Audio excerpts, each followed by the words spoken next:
Terima kasih pemirsa masih di acara kesayangan Anda.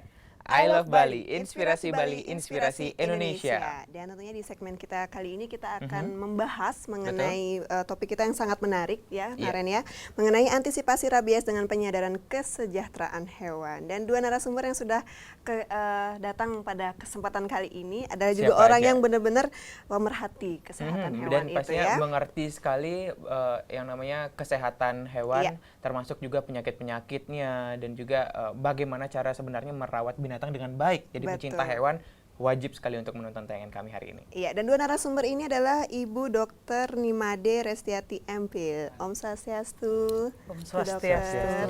Iya. Dan selanjutnya ada Dr. Iwayan Justisia S. S-nya apa ini? Semarariana. Oh, Semarariana. Karena terlalu panjang mungkin ya, namanya harus disingkat S. Om Swastiastu. Gimana kabarnya Bu Dokter? Baik, terima kasih. Berarti keduanya Pak Dokter, Bu Dokter. Iya, Pak Dokter dan juga Bu Dokter. Semangat sekali ya dari tadi nggak putus-putus kayaknya ya. Nah, senyumnya selalu ini sumringah, apalagi tanggal 1 April. Dan yang paling menarik dalam perbincangan kita kali ini adalah penggunaan pita, Naren. Kayak Naren juga bawa ya. Nah, Naren juga bawa nih. Ada pita ungu nih. Misalnya unik sekali gitu ya. Kalau kita mungkin lihat pita merah putih mah biasa dan masangnya juga seperti ini. Tapi dua dokter kita kali ini menggunakannya terbalik. Tapi kita mungkin coba tanya dulu, kenapa harus menggunakan pita ungu mungkin? Hadir di studio kami ini luar biasa dengan pita ungu berdua ini. Mungkin bisa Bu Dokter jelaskan dulu pita ungu ini seperti apa? Saya kira secara filosofi ada arti khusus untuk ini. Sebenarnya ini adalah kreasi para pemuda.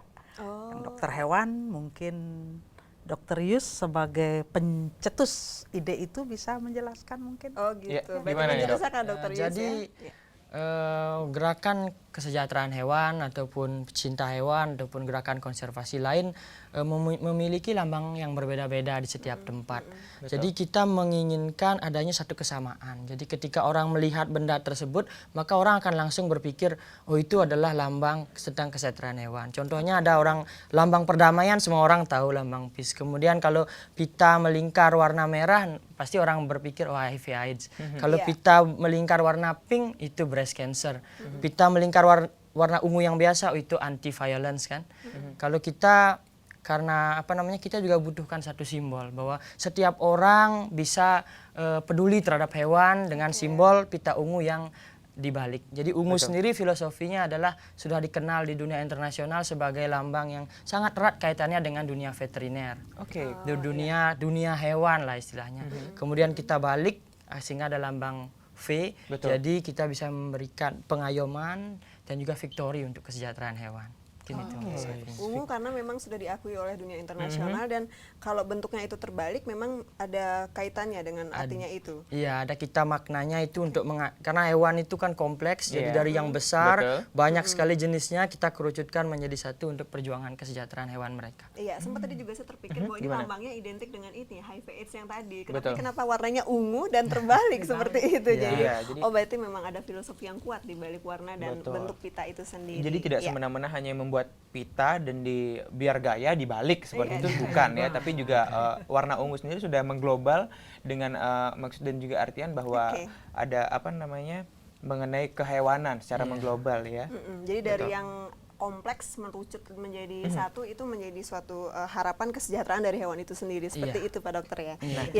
Dan yang pasti mereka ini kan datang ke sini pasti sangat spesial sekali kan hari ini dan ternyata mereka ini juga punya satu wadah yang mungkin bisa mengundang pemirsa di rumah yang mungkin juga mencintai hewan-hewannya, tidak hanya hewan-hewan peliharaan di rumah tapi juga hewan-hewan secara general dengan berbagai macam jenisnya, ternyata datang dari lembaga kesejahteraan hewan ya. Iya, dan topik kita kali ini mengenai antisipasi rabies dengan penyadaran kesejahteraan hewan. Betul ini sekali. Menarik sekali Naren, tapi sebelum kita bahas kita mengundang Anda pemirsa Data TV untuk line interaktif bersama kami di 0361 291535. Betul sekali, dan pasti mereka datang dari Yayasan Yudhistira Swarga.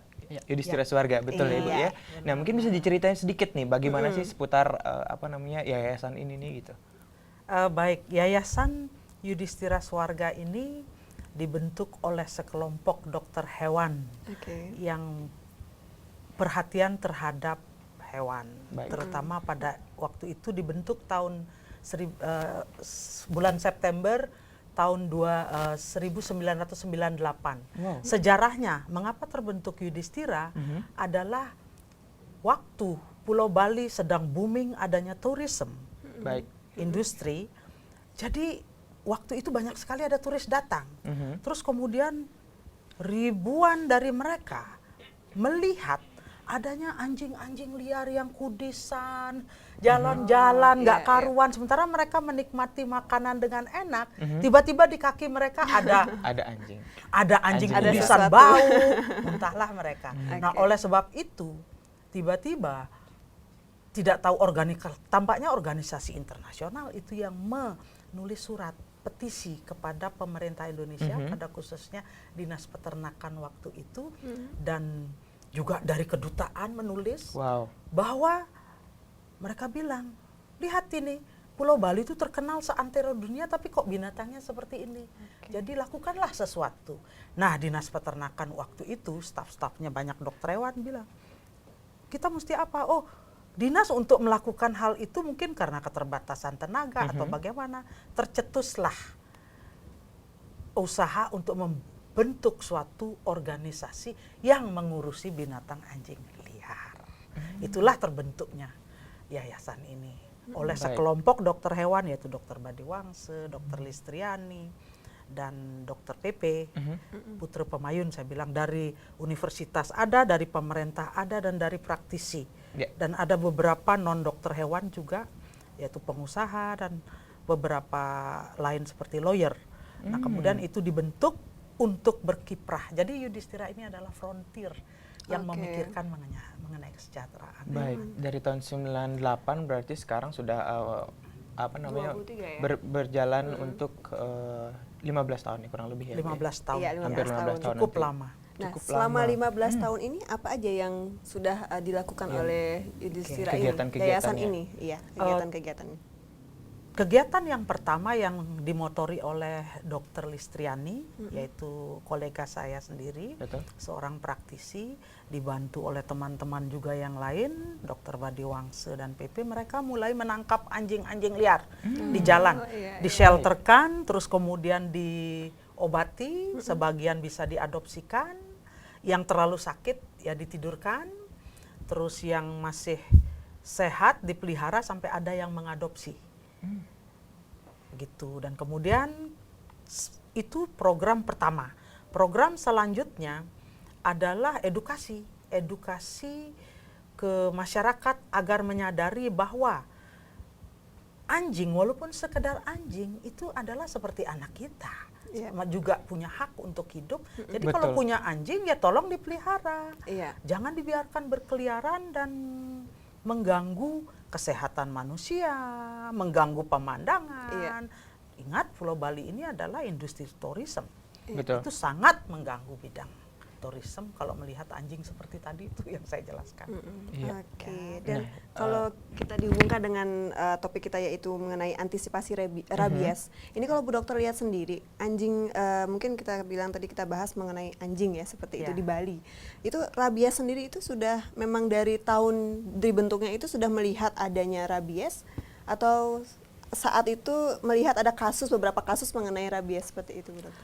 Sebenarnya rabies ini hanya mulai terjadi tahun akhir 2008. Oh, baru ya? Baru, dari sejak zaman kita bilang zaman batu Bali ini bebas rabies. Baik. Tiba-tiba saja tercetus ya, sehingga menimbulkan banyak kepanikan. Karena itu membunuh manusia. Saya ulang lagi masalah, bisa saya tambahkan mengenai program Yudhistira itu tidak hanya edukasi, bahkan mencapai animal welfare yang lain. Sudah cukup banyak, nanti kita jelaskan. Jadi tidak hanya melakukan penangkaran terhadap hewan-hewan ya, bahkan jauh sebelum dikenalnya rabies, dokter beserta tim di yayasan juga sudah melakukan tindakan-tindakan preventif ya untuk Bali ke depannya ya, karena memang Bali adalah bergerak di bidang tourism seperti itu, jadi perlu sekali ya untuk penanganan-penanganan seperti itu. Jangan sampai juga seperti yang dokter bilang tadi di awal, ada turis kita sedang makan, tiba-tiba ada lewat anjing yang kotor bau gitu, muntah. Nulis di TripAdvisor, bilang hotelnya nggak macam-macam atau Balinya itu akan dibaca di seluruh dunia gitu. Jadi itu sudah sering. Iya. Dari kan? dulu Bali itu indah ini kecuali ya. ya itu anjingnya itu kudisan. Itu Oke. menunjukkan siapa masyarakat. Salah Mas. Nah. Iya, Bu Dokter. Kalau tadi Bu Dokter sudah, sekarang Naren mau nanya dulu nih, hubungan rabies sebentar dengan dulu, Naren. kesejahteraan. Ya, Iya. pastinya nanti akan dibahas setelah break pastinya ya. Dan yang pasti pemirsa itu dia tadi sesi pertama kita, dan yang pasti setelah ini kita masih punya 2 sesi lagi, dan untuk Anda juga yang ingin telepon pastinya bisa sekali. Betul. Jadi tetaplah di I Love Bali, inspirasi Bali, inspirasi Indonesia.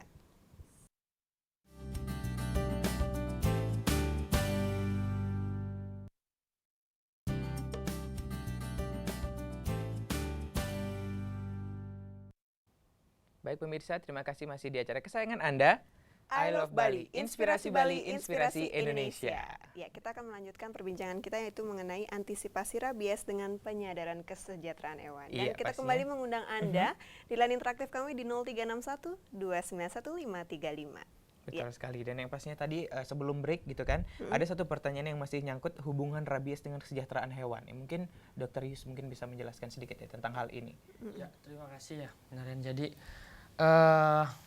sebenarnya hubungannya sangat erat sekali ya. Kita lihat bagaimana antisipasi rabies ini sebenarnya dari tahun 2008 sudah sangat diupayakan oleh seluruh elemen masyarakat, pemerintah, kemudian masyarakat yang ada di Bali. Namun dalam prosesnya kita lihat ada kemoloran istilahnya, karena targetnya kan 2012 bebas rabies, 2013 belum bisa. Itu ternyata memang tidak bisa berjuang sendiri-sendiri. Jadi kita harus berjuang secara global. Jadi yang paling dekat dengan hewan itu sendiri atau hewan penular rabies itu sendiri kan adalah masyarakat. Baik. Sebagaimana kita yang mampu mensejahterakan hewan itu kan tidak mungkin sekelompok kecil pecinta binatang. Betul. Tetapi harus terintegrasi dan semua orang memiliki kesadaran bahwa kita harus memperlakukan hewan itu sesuai dengan kodratnya sebagai makhluk ciptaan Tuhan yang memiliki hak-hak. Kalau saya bilang kesejahteraan hewan itu ada 5 poin sebenarnya, yaitu hak untuk tidak merasa lapar dan haus, hak untuk hilang kebebasan dari rasa sakit, hak untuk bebas melakukan kegiatan alaminya, kemudian juga hak untuk bebas dari tekanan, Betul. dan kemudian juga dia bebas dari stres seperti itu. Kemudian dari itu kita akan share kepada masyarakat bahwa bagaimana sih 5 hal ini, poin penting ini agar masyarakat mengerti. Jadi kalau ada lihat hewan yang liar kemudian sakit, itu bisa mensupport untuk mensejahterakan. Kalau tidak bisa sendiri mungkin bisa hubungi dinas peternakan, bisa hubungi yayasan dan sebagainya. Sehingga apabila semua orang tahu kesejahteraan hewan, dekat dengan hewan, tentu bukan hanya rabies, tetapi penyakit-penyakit lain yang mungkin akan muncul nantinya. Kita bisa tahu ada flu burung begitu menggemparkan, rabies juga menggemparkan. Kita nggak akan tahu suatu saat nanti akan muncul penyakit apa lagi dari hewan. Dan biasanya penyakit yang muncul dari hewan, penyembuhannya pasti belakangan setelah jadi korban banyak baru ketahuan. Yang contoh ya SARS. Setelah booming besar, obatnya baru diketahui setelah diketahui ternyata sumbernya dari musang. Seperti itu. Maka harus ketika masyarakat aware dengan kesejahteraan hewan, dekat dengan hewan, akan lebih peduli meskipun tidak mengetahui oh ini sebenarnya hewan ini gimana sih. Kalau sudah dekat dengan hewan, biasanya hewan ini seperti ini. Tapi kok sekarang aneh, bisa langsung konsultasikan. Yang paling gampang ke dokter hewan terdekat. Sekarang saya rasa dokter hewan banyak sekali ada di Bali maupun di Indonesia meskipun jumlahnya belum banyak. Nah dari situ, dari kesejahteraannya, tentu hewan itu akan sehat, sehingga penyakit-penyakit dapat diantisipasi dengan cepat, apalagi rabies. Dan kemudian pemberantasan terkait dengan pemberantasan rabies, kesejahteraan hewan ini sangat penting dilakukan sehingga koordinasi antara pihak yang berwenang dengan masyarakat itu akan berjalan sinergis. Meskipun dalam perjalanannya kita tahu di awal pemberantasan rabies itu muncul kontroversi. Ada banyak orang bunuhin anjing. Tapi saat itu kan kondisi emerging disease istilahnya atau emergensi dan itu penyakit baru yang harus situasi baru yang harus segera diambil tindakan. Namun sekarang kita rasa kasusnya sudah menurun, kemudian laporannya menurun. Saatnya setelah perang kita harus apa? Kan gencatan senjata. Gencatan senjata seperti itu kita harus sejahterakan mereka. Tidak lagi mungkin eliminasi dikurangi. Sehingga untuk menjembati antara setelah perang yang isi bunuh dan eliminasi dan sebagainya, dan juga membuat mereka sejahtera, kita harus membuat satu jembatan. Nah, jembatan ini sebaiknya langsung dijelaskan oleh Dr. Made. Oke, iya. Bagaimana Bu Dokter melihat fenomena seperti itu? Dan juga mungkin bisa dijelaskan sedikit, mungkin kalau tadi Dokter Ius sudah menjelaskan bahwa ada sedikit kemunduran gitu ya dari target pemerintah mungkin di tahun 2012 bebas rabies, tapi pada kenyataannya sampai sekarang masih gitu ada kasus yang seperti itu. Mungkin bagaimana nih? Kasus eliminasi itu jujur saya sendiri selaku pencinta binatang gitu ya, sangat menyayangkan sekali kalau pemerintah harus mengambil tindakan eliminasi seperti itu, melakukan pembunuhan secara semena-mena kepada binatang yang belum tentu terjangkit. Meskipun dia liar, tapi belum tentu kan yang liar itu terkena. Bahkan mungkin nih saja yang di rumah-rumah bisa saja terjangkit, atau mungkin juga hewan-hewan lain ternyata yang bukan hanya anjing gitu kan, seperti tadi SARS. Ternyata musang penyebabnya gitu kan. Belum tentu rabies juga anjing kan. Bagaimana nih Dokter? Anjing penyebab. Jadi begini, pada prinsipnya tadi mengulas eliminasi ya. Betul. Memang rabies ini memang penyakit paling menakutkan karena begitu digigit, karena penularannya melalui gigitan, begitu digigit tidak ada obatnya, sehingga sangat berbahaya. Dan terbukti banyak sekali yang meninggal di Bali. Nah, permasalahannya tadi menyangkut eliminasi. Pada saat Bali terkena rabies tahun 2008 itu membuat panik, situasi panik. Baik. Tidak ada persiapan, tidak ada tindakan yang begitu cepat untuk menanggulangi itu, dan kejadiannya sangat cepat. Oleh sebab itu, di dalam suatu kontrol penyakit yang dilakukan oleh pemerintah, karena itu tugas pemerintah, memang tidak ada pilihan. Dalam kondisi emerging disease, memang ada program eliminasi. Sama dengan flu burung juga. Terus satu lagi yang di Eropa itu BSE, sapi gila. 6 juta sapi harus dibunuh saat itu untuk bayangkan Eropa kan luas sekali. Wow. Nah, Bali sangat kecil, sehingga memang ada program-program dalam namanya ilmu epidemiologi untuk mengkontrol suatu penyakit.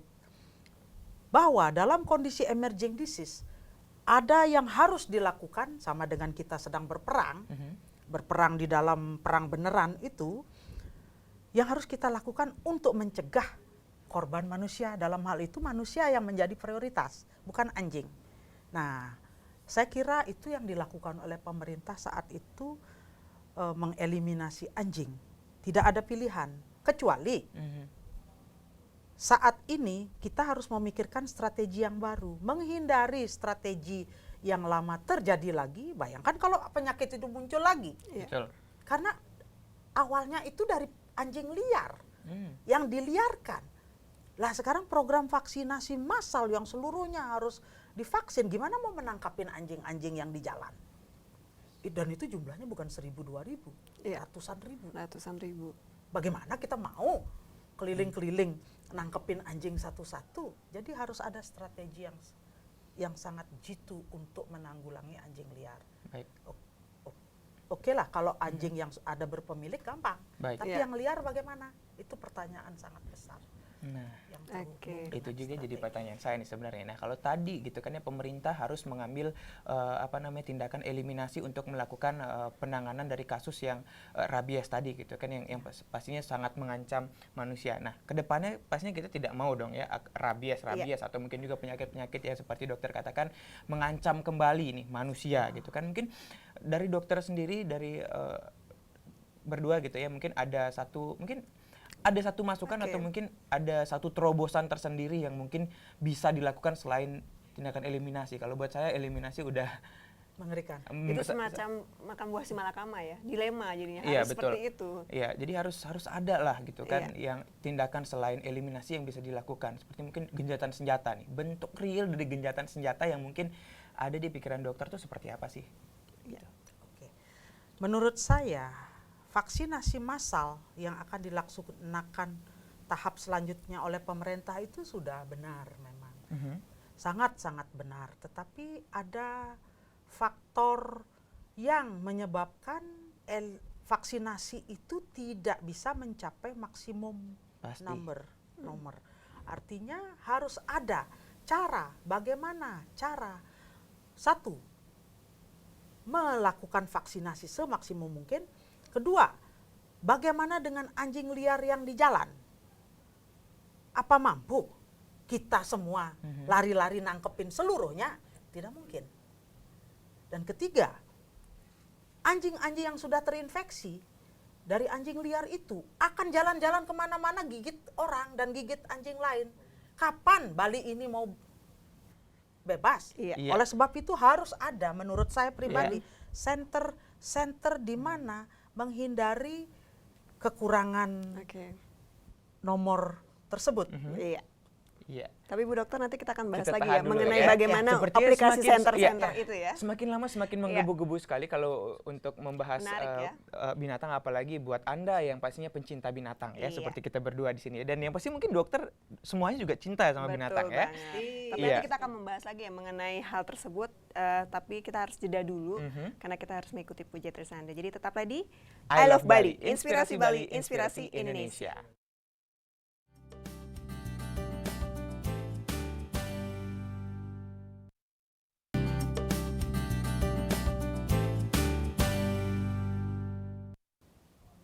Terima kasih pemirsa, masih di acara kesayangan Anda, I Love Bali, Inspirasi Bali, Inspirasi Indonesia. Iya, kita masih bersama dua narasumber yang luar biasa yang membahas mengenai vaksinasi ya. Betul. Jadi di sini antisipasi rabies, tapi kita hubungkan dengan kesejahteraan hewan. Jadi jangan sampai kita melakukan suatu antisipasi untuk penyakit rabies, tapi kita tidak melihat aspek-aspek kesejahteraan dari hewan itu. Karena hewan juga berhak untuk hidup ya Naren ya. Betul sekali. Bagaimanapun keadaannya. Jadi kita akan lanjut lagi dengan dua narasumber kita yang luar biasa yang siang hari ini tadi kita Terima ngomongnya kasih. benar-benar ini ya. Benar-benar apa namanya sangat Semangat, antusias iya. dan seru sekali. Nah, kalau mungkin pemerintah mencanangkan untuk bebas rabies in Iya. general gitu kan, Oke. langsung ke arah yang lebih besar. Sebenarnya harus ada yang dari dari lokasi-lokasi kecil sendiri, mungkin dari Banjar, mungkin dari keluarga tempat dipelihara anjing sendiri, mungkin bisa dihubungkan dengan ke situ juga, Dokter. Ya, dengan pertanyaan yang sebelumnya, mungkin menurut Naren bahwa center-center yang harus dibentuk seperti itu dihubungkan dengan